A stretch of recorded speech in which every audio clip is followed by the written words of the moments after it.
YouTube provides a ton of analytics, but how do you know which ones are the key ones to track and monitor without feeling overwhelmed? In this video, I'm going to cover the key metrics to keep an eye on and track for your YouTube channel so that you can learn, keep posting, and continue to grow. First, let's talk about click-through rate. This is the percentage of people who click on your thumbnail or your title. It's a signal of how attractive your visuals and descriptions are. Another way to think about this is, of all the people that YouTube is showing my videos to, how many of them are being converted into viewers? We can't talk about click-through rate without also covering impressions. Impressions are the number of times your video has been shown to a potential viewer. And this includes even if they didn't actually click on your video. So think of impressions as the number of times your video content reached potential viewers, and then think of your click-through rate as the percentage of impressions that actually became views. If you have low impressions, this could mean that you need to work on your keywords or other ways that you can optimize your content so that it gets in front of more people.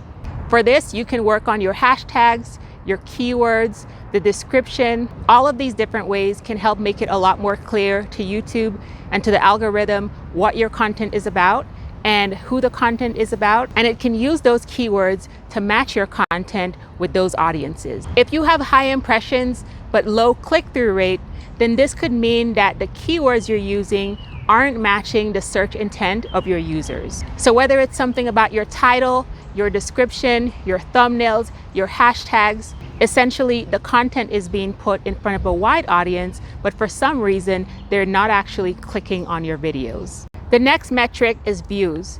This is a pretty fundamental one, and you can see this on your channel, both from an overall channel perspective, but you can also see this for your individual videos. This measures the number of times that people are actually watching your videos. You can think of this as a general gauge of effectiveness of your content and your overall channel. The more people who watch your videos, the more likely the algorithm will serve those videos to additional people. So this is definitely a metric to keep an eye on when you post new videos, but certainly when you experiment and try new things on your channel.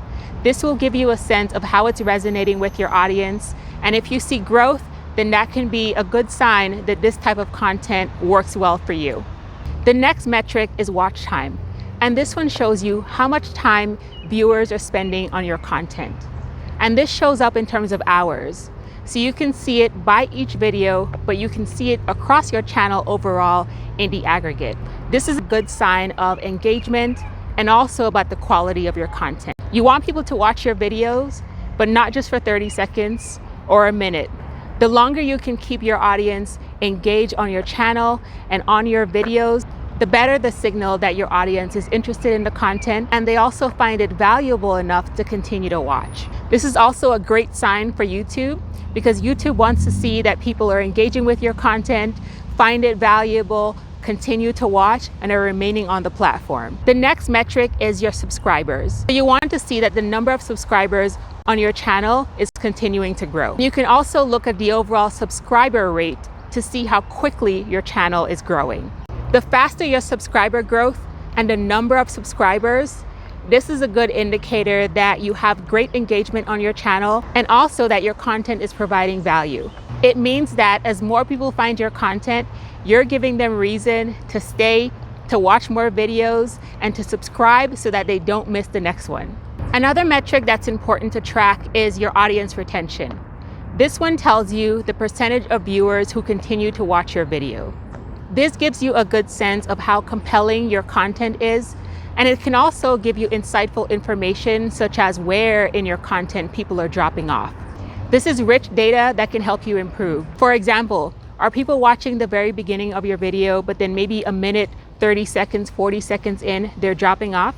Then maybe the hook isn't as compelling to keep them engaged and make them stay. You can also see if there are drop-off points later on in the video. Maybe that's indicative of a certain point or message that's not resonating with your audience. Related to this is average view duration.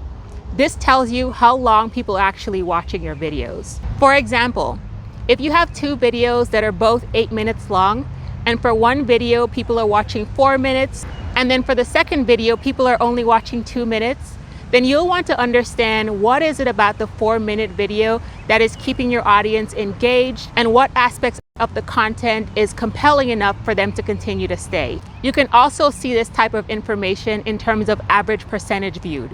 This makes it a little easier to compare different videos, especially when they're different lengths, because 4 minutes for a video that's 8 minutes is very different than 4 minutes for a video that's 18 minutes. So by looking at the average percentage viewed, it can tell you how much of the overall video are people actually watching, and then this can help you compare across different videos regardless of the length. Pay attention to the spikes and dips within your content. This can be an indicator of how well the subtopics that you're discussing in your videos are resonating with your audience. Spikes can tell you where certain content is resonating really well with your audience, so this could be something that you can double down on. And similarly, dips can tell you which topics to cover less and maybe find different ways to re-engineer that content. Now, a couple other bonus metrics to keep an eye out for. One is your traffic source. Where exactly are people finding your videos?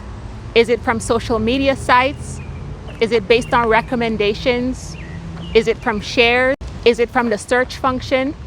This can be helpful so that you know how to optimize your content and to make it easier for people to continue to find your content. Likes, dislikes, and comments are also some metrics that give you a sense of your audience's overall sentiments and also their engagement. Likes and dislikes are much easier, lighter lift, but if your audience is willing to take the time to elaborate on what they think and add a comment. So I'm picking up here from a different location. My video actually stopped recording. I thought I ran out of space, but I didn't actually check that before deciding to relocate. So here we are. The key point here, as a differentiator between likes and dislikes, comments tell you a lot more about your audience and their willingness to take time and effort to give you feedback. If they're taking their time to leave comments, also make sure that you're taking the time to read through those comments and respond to them. I know for me, the comments have been a source of inspiration, and it's also very validating to know that the content you're creating, you're hearing from people actually watching your videos, and to know that it resonates with them. They appreciate it. They're happy that you're creating this content. And you can also get ideas from your audience as you read through the comments about other pain points they have and other topics that they would like you to cover. When you have a video that's receiving a lot of comments, it's a good indicator that this type of content resonates. So this can mean potentially creating a series out of it or making some follow-on videos. The last type of metrics I want to cover is your audience demographics. This information from YouTube can give you a really good sense of who makes up your audience. You can get information like age, location, gender, different interests, so you can see what other videos resonate with your audience, what other types of videos they're also viewing. And this can be a source of inspiration for future videos and future content that you create. So you can watch some of those other videos that you see that they're viewing as well and get some inspiration. See how these videos are created, see what the topics are, the formats, how the information is presented, and this can inspire your own content creation journey so that you continue to create content that resonates with the people who are watching your videos. It's worth taking the time to learn about your audience. The more information you have, the more you can hone in on content that will be relevant to them and that speaks to the challenges, things that excite them, the different delights, hopes, and dreams that they have. A lot of this comes down to human psychology. So understanding people, understanding what makes them tick, what makes them keep coming back to your content in particular, as something that can differentiate you compared to other creators. Coming from a product management background, I appreciate how important it is to hone in on your audience, make sure you take the time to understand them, continue to collect feedback, pay attention to the signals, pay attention to the metrics, and use that to your advantage to create your next set of content. If you've enjoyed this video, give it a thumbs up and let me know in the comments about how you track your own analytics here on YouTube. What things do you measure? How frequently do you review your metrics? And what's your process like? I'm curious to hear what others do, so definitely let me know down in the comments. Before you leave, watch another video, subscribe, and I can't wait to see you in the next one.